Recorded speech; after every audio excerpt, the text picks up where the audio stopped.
வரக்கூடியவன் என்பதற்காகத்தான் அவனை தமிழ் கடவுள் என்று வாழ்த்துகின்றோம்.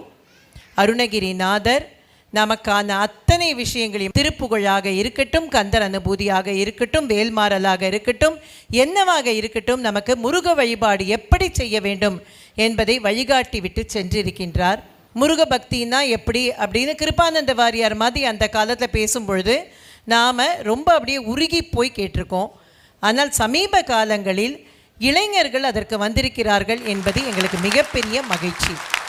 இளைஞர்கள் முருக பக்தியை பற்றி பேசுகிறார்கள், இளைஞர்களுக்காக பேசுகின்றார்கள் என்பது மிகப்பெரிய விஷயம். ஒரு காலத்தில் நாங்கள்லாம் சின்னவங்களாக இருக்கும் பொழுது பிரதோஷம் அப்படின்னா எங்கள் பாட்டியோட நான் கோயிலுக்கு போவேன். பாட்டியோடு போகும்போது பாட்டி வயசை ஒத்தவங்க தான் எல்லோரும் இருப்பாங்க, நாங்கள் ஒத்த 2 பேர் தான் இருப்போம் சின்னவங்களா. ஆனால் இந்த காலத்தில் இளைஞர்களுக்கு ஒரு மிகப்பெரிய பக்தி, ஒரு எழுச்சி வந்திருக்கின்றது. அந்த எழுச்சி நல்ல வழியில் போகணும். வெறும்